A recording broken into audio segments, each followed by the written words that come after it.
जय गुरुदेव। हमारा next question है एक्सरसाइज 2.1 का सेकंड क्वेश्चन पॉलिनोमियल चैप्टर का। Right the coefficient of x square in each of the following. इसमें एक्स स्क्वायर का जो कोफिशिएंट है वो आपसे पूछ रहा है कि क्या होगा।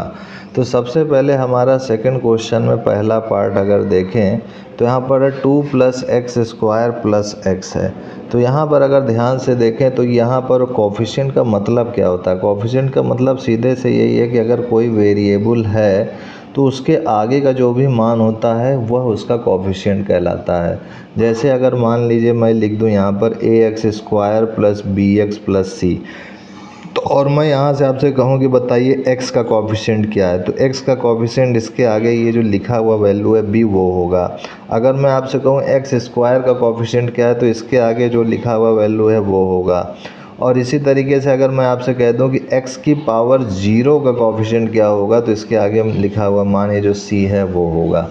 तो इस टाइप से अगर हम देखें तो यहाँ पर x² है तो x² के आगे की वैल्यू तो यहाँ कुछ लिखी नहीं हुई, तो जहाँ कुछ नहीं होती वहाँ हम लोग 1 मान के चलते हैं कि ये 1 है। जैसे यहाँ कुछ नहीं लिखा हुआ तो हम मानेंगे यहाँ पर कि यहाँ 1 है।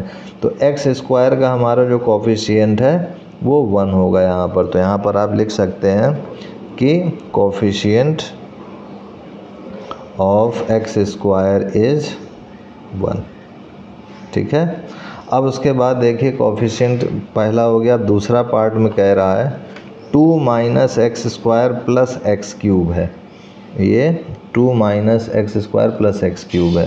तो यहाँ पर भी आपसे x² कहीं कोफिशिएंट पूछ रहा है तो यहाँ पर देखा जाए तो x² के आगे 1 है और यहाँ पर भी x³ के आगे 1 है। जहाँ कुछ नहीं वहाँ 1 मान के चलते हैं। तो यहाँ पर इसका कोफिशिएंट इस टाइप से लिख सकते हैं 2 + -1 x² + 1 x³। तो यहाँ हम लोग स्पष्ट देख सकते हैं कि x² का जो कोफिशिएंट आ रहा है वो -1 आ रहा है। तो यहाँ हम लोग लिख सकते हैं कोफिशिएंट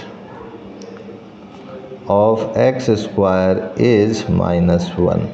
तो यहाँ पर इसका कोफिशिएंट -1 हो गया। अब सेकंड के बाद इसका थर्ड पार्ट है हमारा π/2 x² + x। तो π/2 x² + x का अब अगर कोफिशिएंट x² का देखें तो ये हो जाएगा यहाँ पर π/2 x² + x।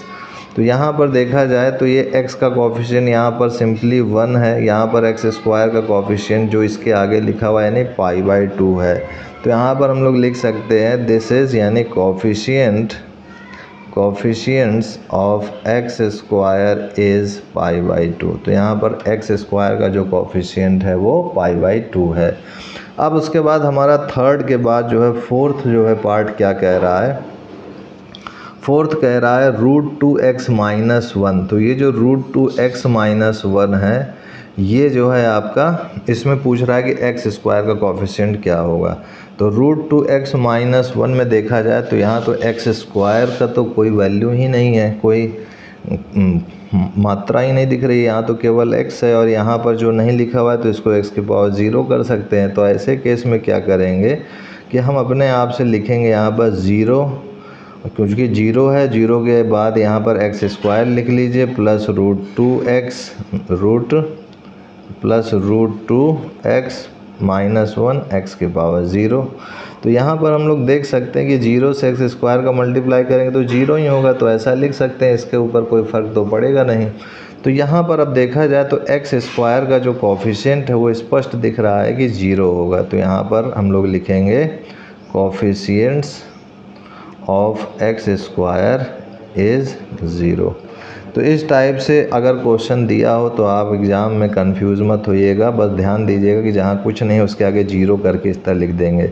अच्छा, इसी तरीके से अगर मान लीजिए कि कोई क्वेश्चन ऐसा हो जाए कि y³ हो जाए और फिर यहाँ पर +y² हो जाए और फिर यहाँ पर 4 हो जाए, पूछ ले कि y का कोफिशिएंट क्या होगा, केवल y का कोफिशिएंट। तो यहाँ तो y तो दिख नहीं रहा है तो इसका मतलब इसको इस टाइप से आप लिखेंगे y² + 0 y + 4। तो ये जो 0 होगा वो जो है आपका कोफिशिएंट हो जाएगा y का। तो ये चीज़ आप मत भूलिएगा एग्ज़ाम में। तो इस टाइप से हमारा ये सेकंड का जो है फोर्थ पार्ट भी ख़त्म हुआ। इसके बाद हमारा जो नेक्स्ट क्वेश्चन है थर्ड, उसको हम लोग नेक्स्ट वीडियो में देखते हैं। आज के लिए इतना ही मित्रों, तब तक के लिए जय गुरुदेव, जय Shri Ram and I will see you next time.